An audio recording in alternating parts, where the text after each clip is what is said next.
এই গরমে মন প্রাণ ঠান্ডা করার মতো একটি রেসিপি কফি মিল্ক পুডিং। আর যারা কফি মিল্ক পুডিং পছন্দ করেন তাদের জন্য তো খুবই ভালো, যারা কফি লাভার।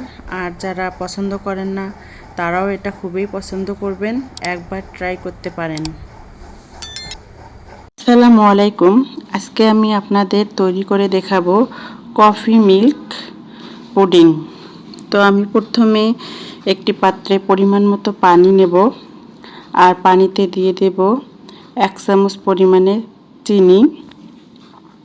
চিনিটা আপনারা আপনাদের পছন্দ মতন দিয়ে দিবেন। আর দিয়ে দেব 1 চামচ আগার আগার পাউডার, দিয়ে একটু ভালোভাবে মিশিয়ে নেব। তারপরে দিয়ে দেব কফি পাউডার 1 চামচ। বেশি দিলে তেতো হয়ে যাবে, এজন্য 1 চামচই যথেষ্ট। দিয়ে আমি ভালোভাবে মিশিয়ে নেব।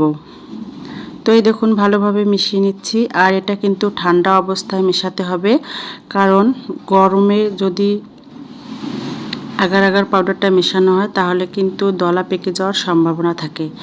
তো আমি চুলা চালু করে দিয়েছি। তো এই দেখুন আমি অনবরত নেড়ে নিচ্ছি। আর খুব বেশি জাল করা যাবে না, 2-1টা বলক আসলে নামিয়ে নিতে হবে। তো আমি এটা জমানোর জন্য আমি একটা বাটি নিয়ে নিয়েছি। তো আমি এখন বাটিতে ঢেলে দিচ্ছি। ঢেলে দিয়ে আমি রেখে দেব, যাতে খুব ভালোভাবে সেট হয়ে যায়। তো এই দেখুন খুব সুন্দরভাবে সেট হয়ে গেছে। এখন আমি এগুলো কিউব করে কেটে নেব। তো এই দেখুন আমি কিউব করে কেটে নিচ্ছি। তো এভাবে আমি সবগুলো কিউব কিউব করে কেটে নেব। আর এই গরমে কিন্তু এই পুডিংটা খেতে খুবই ভালো লাগে, বিশেষ করে আরও যদি ফ্রিজে রেখে ঠান্ডা করে খাওয়া হয়। তো এই দেখুন কিউবগুলো কেটে নিয়েছি। তো এখন আমি তৈরি করব দুধ। তো এখানে আমি দুধ গরম করে ঠান্ডা করে নিয়েছি এবং ঘন করে নিয়েছি।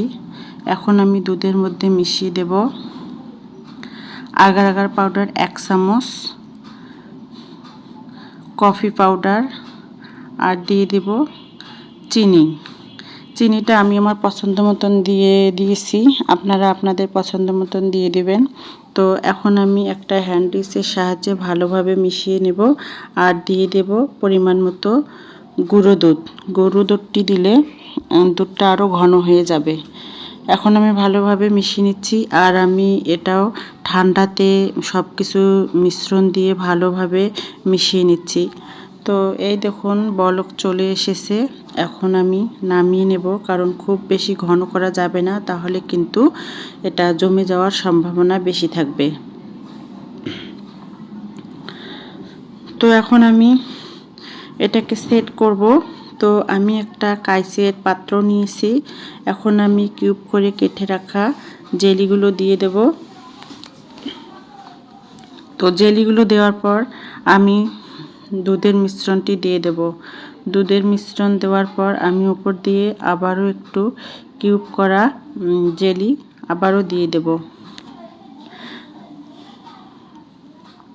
তো এই দেখুন আমি কাঁচের মধ্যে সবগুলো ভালোভাবে সেট করে নিয়েছি। এখন আমি এটা রেখে দেব ঠান্ডা হওয়ার জন্য। তো এই দেখুন ঠান্ডা হয়ে গেছে, খুব সুন্দরভাবে সেট হয়ে গেছে।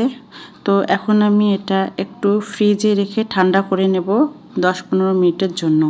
তো এই দেখুন ঠান্ডা হয়ে গেছে, এখন আমি নামিয়ে নিয়েছি। আর এখন আমি একটু চাকুর সাহায্যে চারপাশ ফাঁকা করে নিচ্ছি, যাতে সুন্দরভাবে নেমে আসে। তো আমি একটা প্লেটে এই দেখুন ঢেলে নিয়েছি, কত সুন্দরভাবে বের হয়ে এসেছে আর দেখতে কতটা ইয়ামি লাগছে। তো এখন আমি একটু কেটে দেখাবো আপনাদেরকে। তো আমি একটা চাকুর সাহায্যে কেটে নিচ্ছি।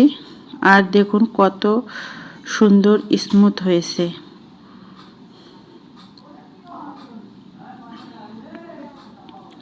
আর এভাবে বাড়িতে তৈরি করলে মেহমানদেরকেও পরিবেশন করানো যায়। আর এই গরমে এই ডেজার্টটা খেতে অসম্ভব মজা লাগে। তো এই দেখুন আমি সবগুলো সুন্দরভাবে সাইজ করে কেটে নিচ্ছি। তো আপনাদের যদি আমার রেসিপিটি ভালো লেগে থাকে তাহলে আমার চ্যানেলটি সাবস্ক্রাইব করবেন, লাইক কমেন্ট শেয়ার করে পাশে থাকবেন। অনেক অনেক ধন্যবাদ আমার রেসিপিটি দেখার জন্য।